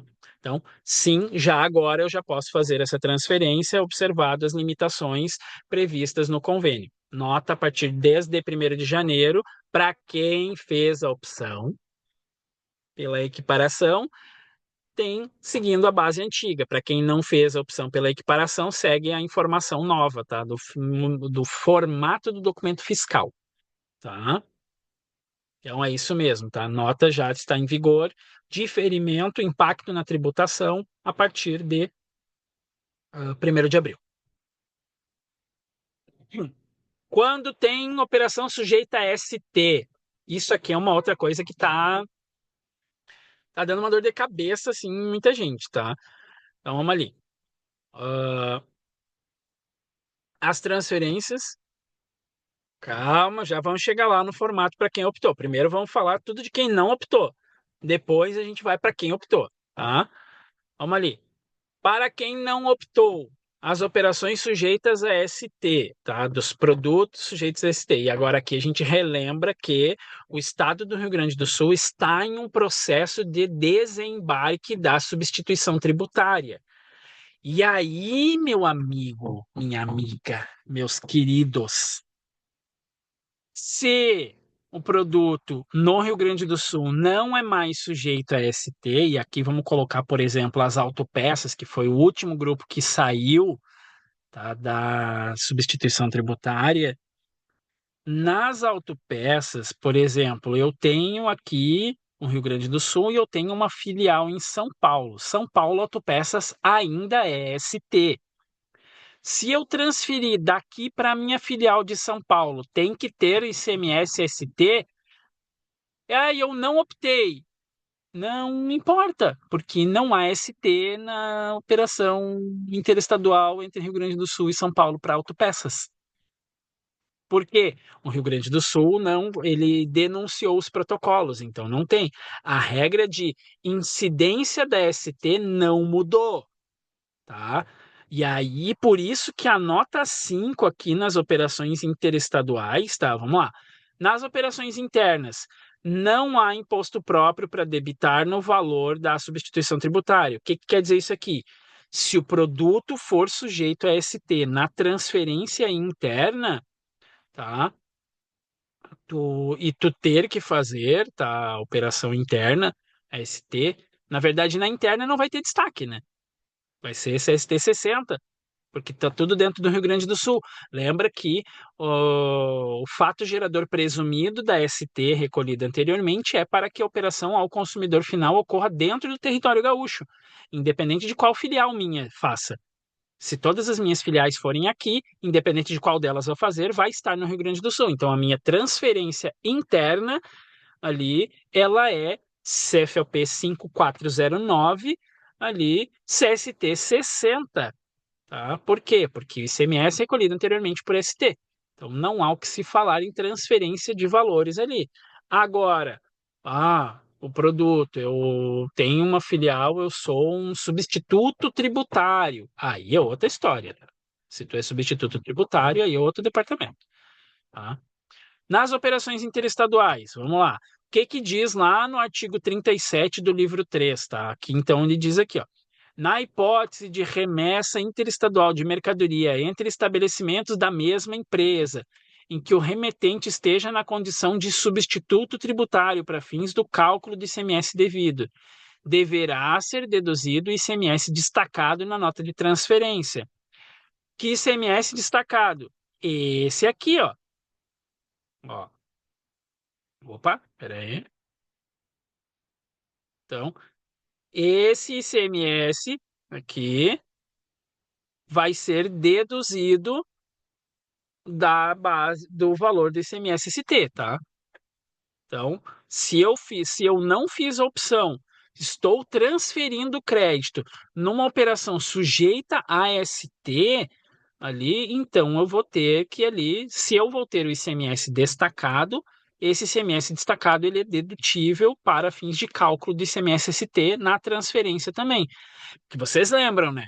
Transferência entre filiais em unidades da federação diferente de produto sujeito a ST, quando há acordo entre os estados, tem que ser transferida a ST para o estado de destino, porque pressupõe-se que o fato gerador presumido, que é a operação para o consumidor final, vá acontecer naquela outra unidade da federação. Então, o ICMS de substituição tributária tem que ser transferido, tá? Então, isso é bem importante a gente entender, tá? Então, tá aqui a regra da nota 5 tem que ser colocada ali e esse ICMS destacado vai ser deduzido.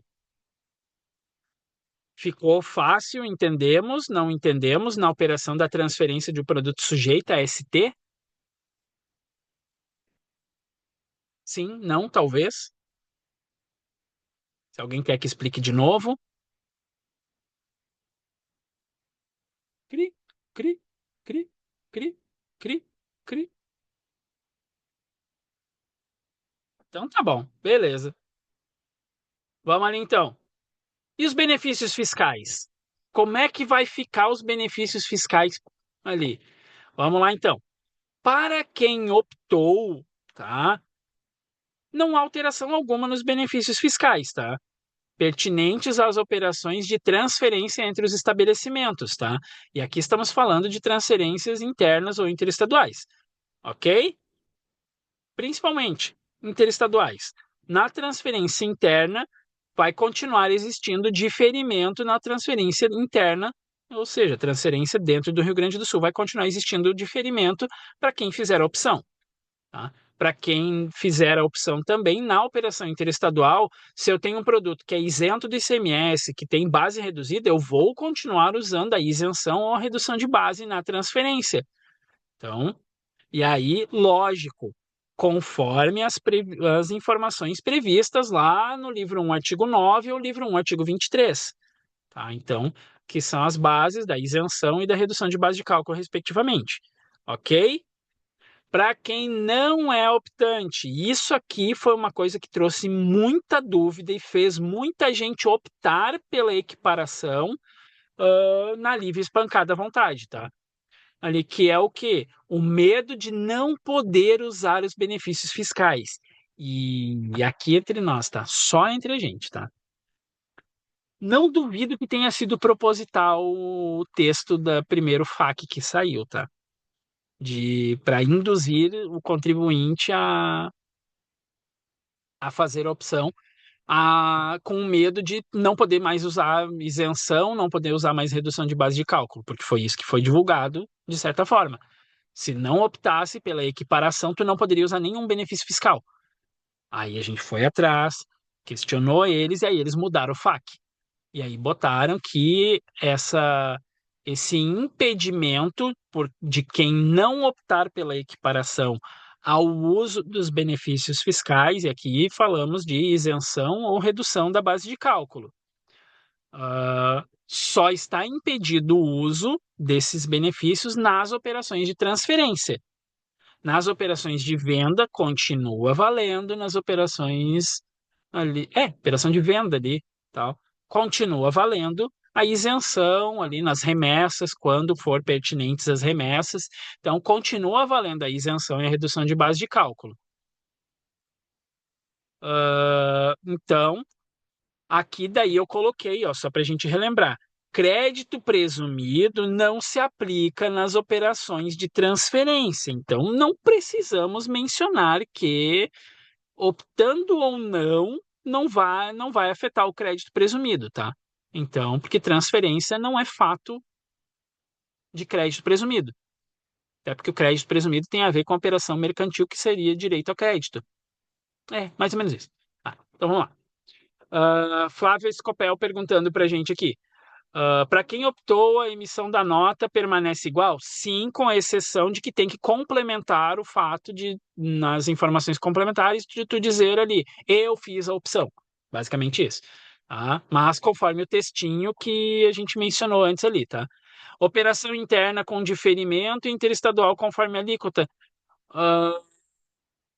Operação, tu diz de transferência, isso? Nas operações de transferência, eu entendo que sim. Operação de transferência entre estabelecimentos dentro do Estado ao abrigo do diferimento, o diferimento do livro 1, artigo 53, e as operações interestaduais conforme a alíquota que é feita, que era feita até hoje ali. Operação de transferência interestadual. Tá? Basicamente não muda muita coisa ali, muda nada praticamente ali para quem optou pelo benefício, tá? E o Rudifo? A gente já falou do Rudifo. Mas como é que eu faço a autenticação do Rudifo? Como é que eu faço para mandar lá para eles? Vamos lá então. O Rudifo, segundo a legislação, todas as empresas. E aí, meu querido gafanhoto, o que eu posso dizer assim, tá? Todas as filiais, cada uma delas tem que ter o seu RUDFO, tá? E um ponto, ah, desculpa só, antes da gente continuar no RUDFO, pergunta ali. Quem optou não muda a CFOP? Não, a CFOP continua igual de transferência. Tu vai continuar usando a CFOP do grupo de transferência, tá? Então ali vai seguir tudo igual é hoje, só vai complementar com o texto na informação complementar. Tá? Ficou redundante isso, mas é isso mesmo, tá? Ali, quase um pleonasmo. Vamos lá. Caroline Rodrigues perguntou aqui. Ok, mas então isso não incluiria as vendas com diferimento para o cliente que optou? Ele optou, então eu posso continuar vendendo para ele com diferimento, mas isso é um benefício, ok? Mesmo não tendo optado, não sei ali tudo, eu mencionei isso antes ali, tá? Mas vamos lá, vamos de novo aqui. Ah, vamos à operação, tá? Vamos supor que a Bruna seja um estabelecimento que está comprando de mim ali. A Bruna optou pela equiparação, mas eu não optei. A Bruna teria direito a ter as suas aquisições com diferimento. Ela teria esse direito porque ela optou. Mas eu sou uma empresa da categoria geral e eu não fiz essa opção. Tá? Como eu não fiz essa opção, ainda que a Bruna tenha direito a receber com diferimento, eu estou impedido, por força do livro 3 do regulamento do ICMS, de fazer as minhas saídas ao abrigo do diferimento. Então, ela perde o direito dela porque eu não posso fazer. Perde de usar o direito dela porque eu não posso fazer, não posso aplicar.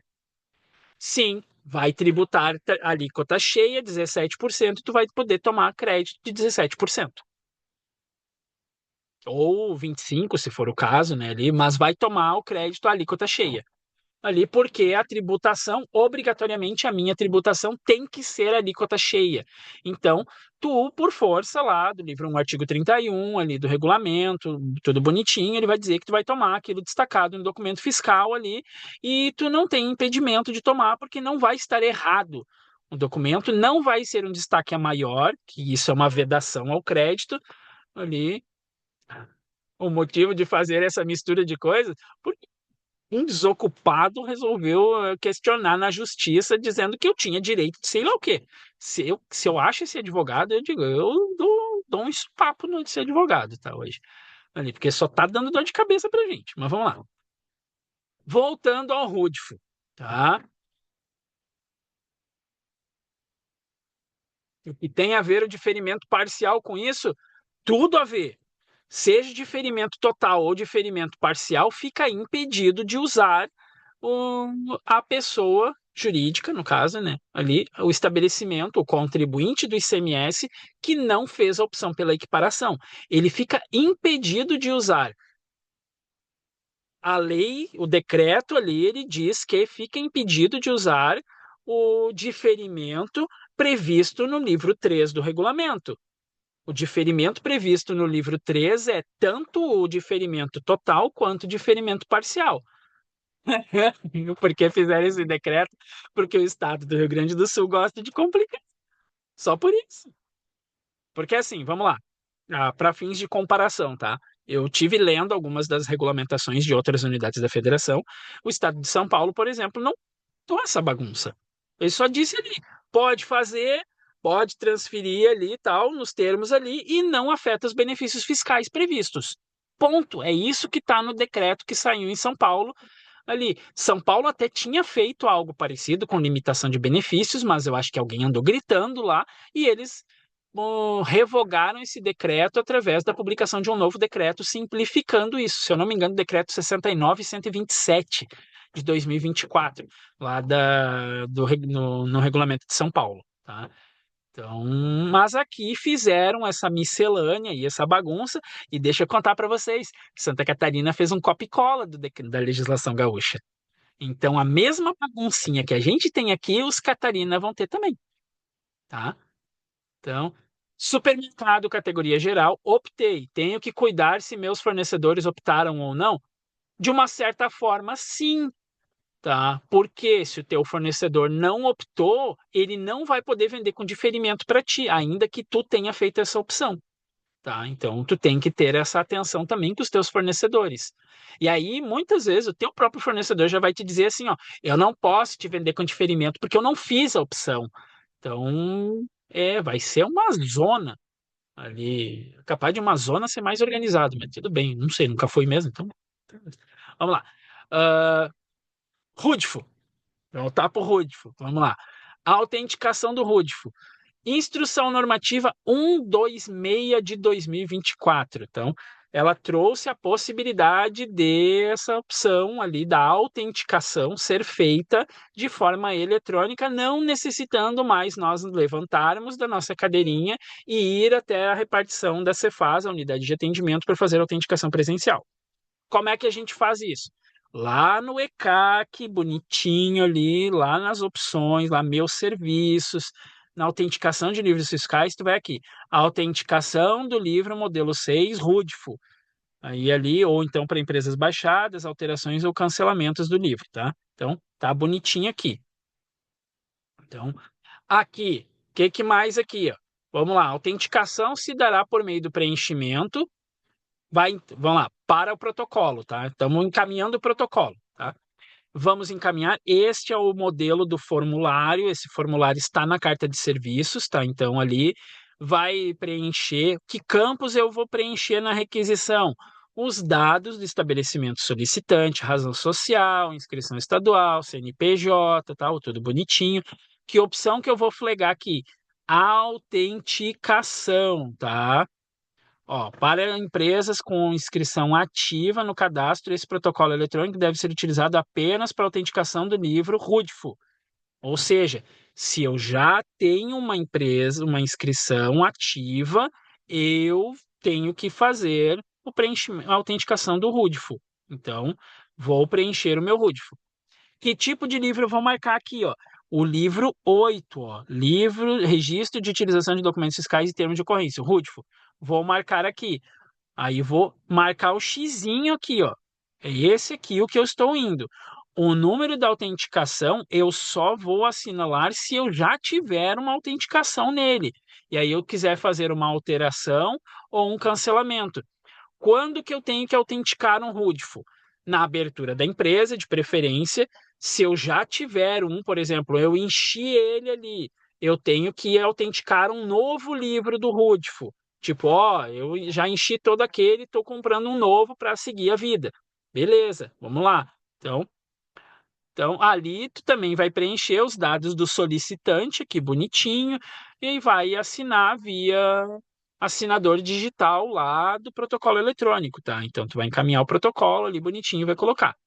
Depois de deferida a resposta, vai vir ali no teu protocolo eletrônico, no teu acompanhamento, na tua caixa postal ali da Cefaz, vai vir um número de autenticação. Este número de autenticação tu vai preencher manualmente no livro, tá? Tu vai receber o retorno, ok, está autenticado e vai vir um número de autenticação. Este número tu vai preencher no teu livro. Tu vai canetear lá ele, esse número. Por quê? E de preferência salvar, né, essa autenticação ali, esse retorno da autenticação ali, uh, dizendo que meu livro está autenticado, está oficial, ele ali, e aí tu vai preencher todas as operações que tu tiver que preencher. ok? Detalhe, muita gente ficou em dúvida. Eu preciso escanear o livro ali para colocar as coisas? Não, não precisa escanear termo de abertura, nada, nada disso ali para fazer a autenticação, tá? É só isso, nada além disso, tá? Ok? Deixa eu ver aqui, teve perguntinha aqui. Eu não optei, mas quero optar. Coloco no RUDF e mando no plantão fiscal isso ou tento fazer pelo ECAC? Pai, olha, que eu vou te dizer? O convênio e o decreto dizem que tu tem que preencher no RUDIFO, tá?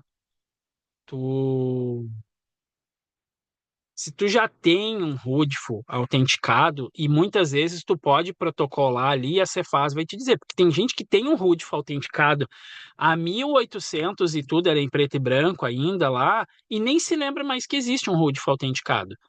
Mas já tem muitas empresas que abriram e não tem. Então essas têm que autenticar, tá? Mas o que a legislação diz que eu tenho que manifestar no RUDIFO, no RUDIFO. Tu pode procurar a Cefaz pode encrencar? Pode, com toda a certeza do mundo ela pode encrencar. Pode, eu não vou mentir para vocês. Ela pode encrencar ali e tudo, mas a gente está tentando que não tenha essa encrenca, tá? Então, vamos torcer também, tá? Ah, quer tentar fazer pelo ECAC, fica a critério daí ali tudo. Pode acontecer de a Cefaz considerar a tua opção não para agora e sim para 2026, né? Então, aí o que tu pode fazer é recorrer, ó. Eu preenchi, comprei o Rudifo, tenho o Rudifo. Lembra que o Rudifo é um livro físico, não é um livro digital, é um livro físico que tu compra na livraria ali bonitinho e tal. Preencheu ele ali tudo bonitinho. Ah, eu só não tinha autenticação, tal ali. Pode estar sujeito a multas, segundo a Lei 6537 de 73, por não autenticação do Rudifo? Sim, tem previsão para a autenticação dos livros fiscais, tá?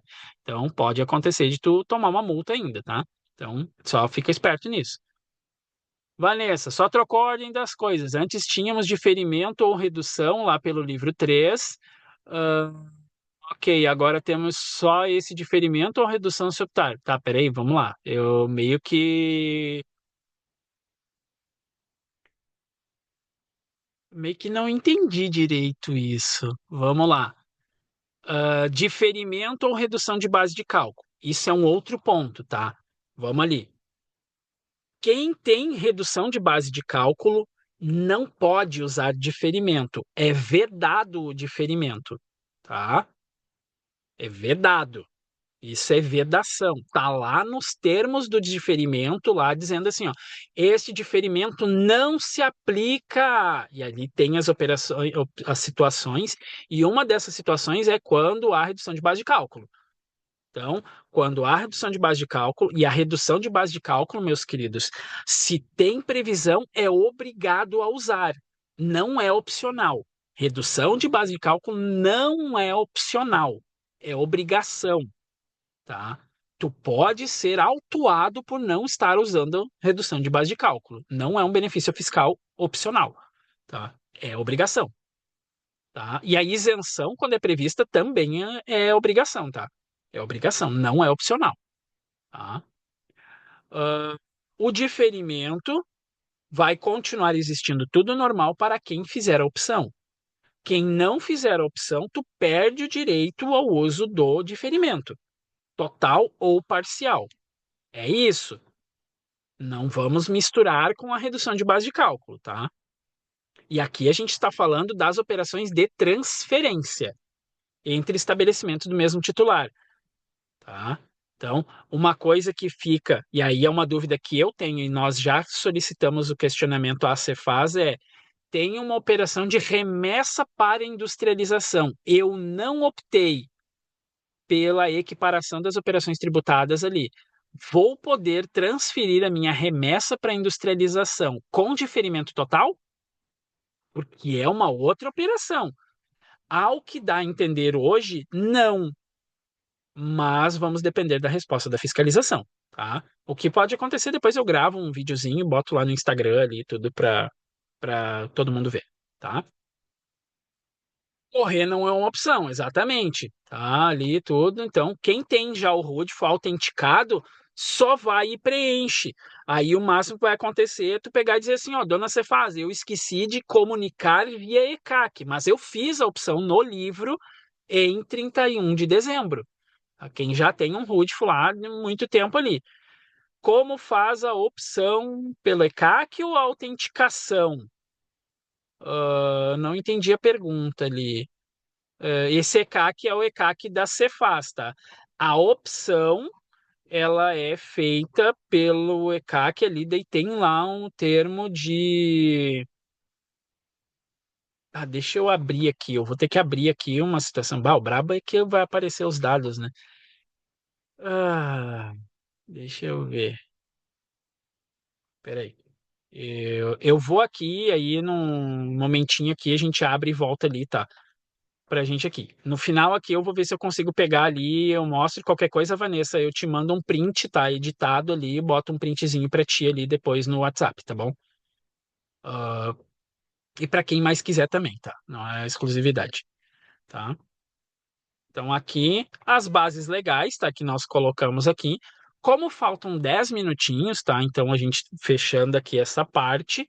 Se tiver perguntas ainda, pode colocar. Se tiver alguma pergunta que eu não respondi, eu peço que coloque de novo ali no chat, tá? E a gente tem o que eu prometi, né? Promessa é dívida e dívida a gente paga. Então vamos lá. Conteúdo bônus, tá? Guia automática. Muita gente saiu divulgando, querendo dar furo de reportagem, querendo divulgar informação. O estado do Rio Grande do Sul dispensa o envio da guia. Não, muita hora nessa calma, tá? Por favor, tá? Vamos lá. Instrução normativa da Receita Estadual 123 de 2024. O que que ela fez? Ela criou, sim, criou uma nova obrigação acessória, que é a guia automática como uma forma de substituição do envio ali, que é uma dispensa da obrigação de entrega da guia mensal. Quem pode fazer isso?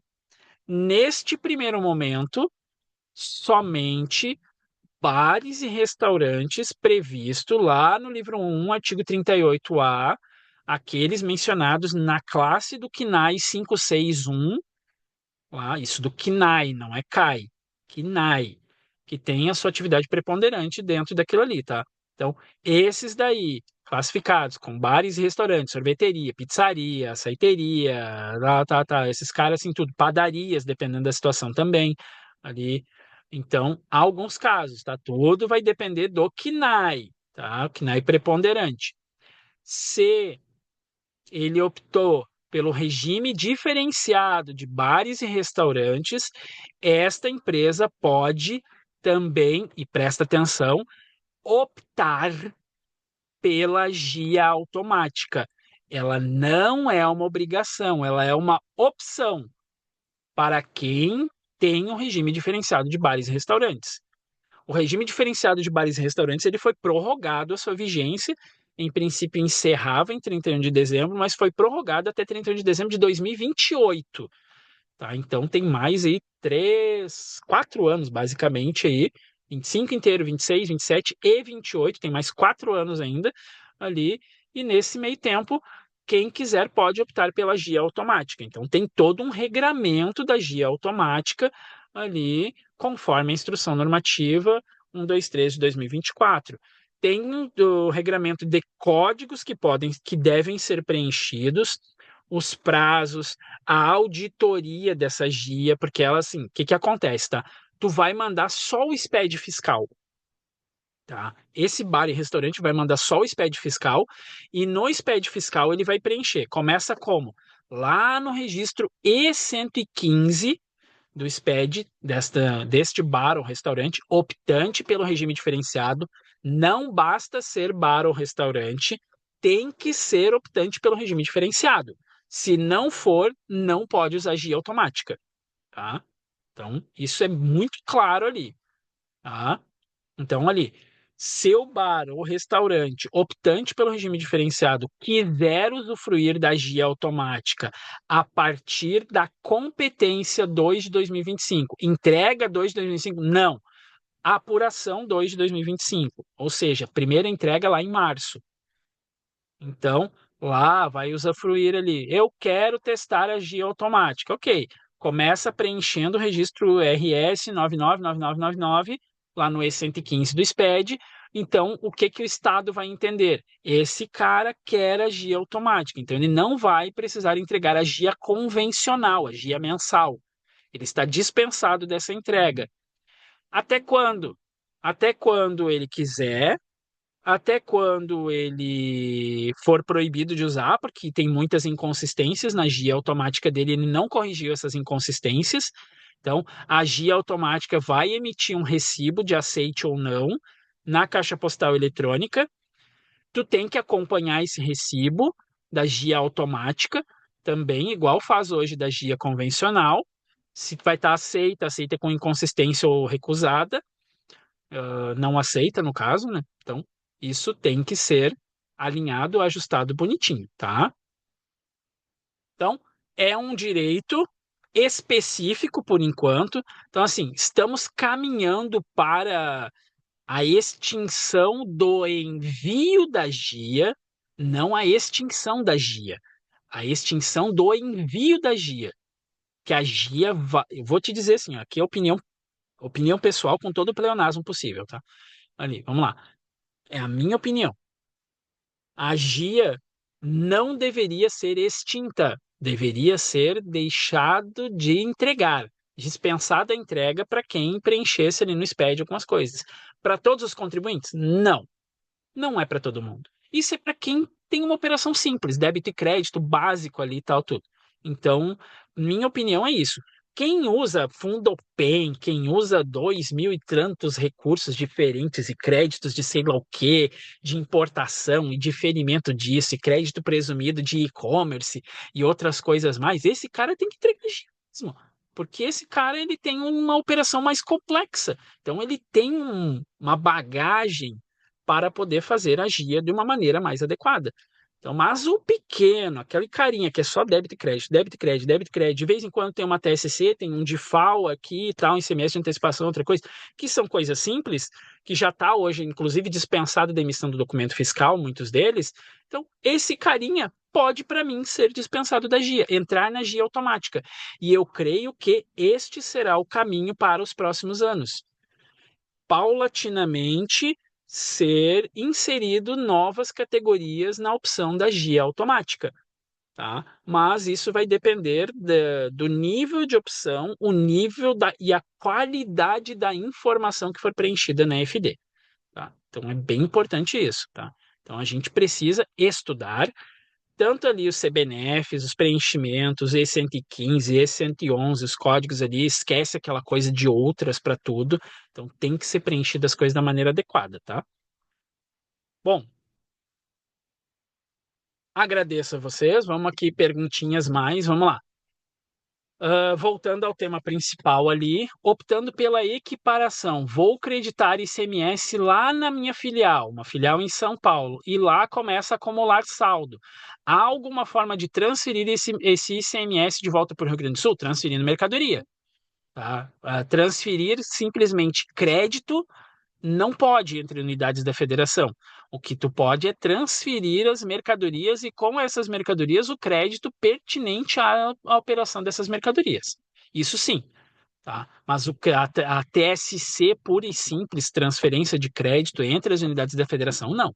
Até porque os estados iam brigar pra caramba, né? Porque, tipo, eu não eu tô com muito saldo aqui na minha filial de São Paulo, eu vou transferir um pouco porque eu tô pagando lá no Rio Grande do Sul. O estado de São Paulo vai dar pulos de braveza, dizendo assim, tá me tirando dinheiro daqui para mandar para o Rio Grande do Sul. Então, por isso que a TSC pura e simples não vai acontecer nas operações interestaduais. Não vejo uh, situação suficiente para isso, tá? Bom, voltando aqui então, né, gente? Ah, Deixa eu descartar aqui. Vamos trazer de volta aqui. O meu cachorro resolveu dar sinal de vida agora. Aqui. Então, ah, acho que vocês vão continuar ouvindo ele no fundo, porque ele é um baita xarope. Mas tudo bem, é meu cachorro, eu amo ele do mesmo jeito. Então, vamos ali. Temos todos os materiais, temos a informação colocada, temos a pertinência da matéria, tá, em si. Temos mais dúvidas? Vamos ver aqui no chat. Caso. Deixa eu trazer para cá, que daí senão eu não vou ficar com a cara para o lado, tá? Vamos ali, tá na segunda tela. Optamos e nossas filiais, que são aqui dentro do estado, apenas usamos créditos de CMS. Segue sendo assim. Deixa eu ver se eu entendi. Todas as tuas filiais são dentro do Rio Grande do Sul e tu seguiu fazendo as transferências entre elas e aí tu não usa crédito de CMS e segue ele, tá? Segue normal ali. Ah, eu tenho saldo na minha filial e eu quero transferir para minha outra filial do Rio Grande do Sul. TSC normal ali, livro um, artigo 59 ali, se eu não me engano, inciso 1 ali, que daí permite a TSC entre estabelecimentos do mesmo titular ali também, então bem tranquilo ali, o livro um artigo 53 também, então tem tudo isso, tá? Então, que permite a transferência básica de créditos entre as filiais, tá? Que aí é TSC, que daí é outro regramento, tá? Só temos que colocar a observação na nota. Quem optou, sim, segue tudo normal a emissão do documento da transferência das mercadorias para revenda ou de matéria-prima, produto intermediário ali. Essa transferência, sim, ela fica bem normal, tá? Bem normal. E tu tem que inserir na nota ali o textinho dizendo que optou pela equiparação ali prevista lá no convênio ICMS, tá na cláusula sexta do convênio ICMS, o textinho tá na apostila aí, tudo, tá no material ali, então é só pegar ali e escrever depois bonitinho lá no teu sistema de emissão de notas. Lembrando essa observação no sistema, nas notas de transferência, tá? Nota de venda é venda, siga lá pelota. Ok? Mais alguma perguntinha? Sim, a gravação será disponibilizada. Vou mandar, vai ser um link privado. Então, só os e-mails ali cadastrados, ali, as pessoas cadastradas vão ter acesso. Então, não vai ser para todo mundo, até porque sempre tem um pica-fumo que gosta de sair divulgando para todo mundo, tá? Então, vai ser disponibilizada a gravação para quem se inscreveu no curso, tá? Quem não se inscreveu, não se inscreveu, então não vai ter, ok? Vamos encerrar aqui a gravação. Desde já eu quero agradecer vocês. Obrigado por estar junto com a gente, obrigado por ter participado ali. Espero ter esclarecido as dúvidas ali. Então, se ficou alguma outra dúvida, chama a gente vai tentar ali. Se ficou alguma coisa que não ficou clara, a gente tenta explicar de outra forma, tá? Ali. E alguma novidade, eu vou postar videozinho daí lá no Instagram, tá? Então, lá no canal do Instagram, ali, fazer um sobre a DIRB. Eu fiz não me lembro para onde que foi agora ali, foi, eu acho que no grupo de estudos tributários do Sescom, se eu não me engano, eu fiz alguma coisa sobre a DIRB ali, mas a gente pode botar alguma coisa ali. Tá? Bah, não, semana que vem não sei se rola, mas a gente pode montar alguma coisa ali, tá? Beleza? Vou encerrar a gravação aqui, tá? Ok, deixa eu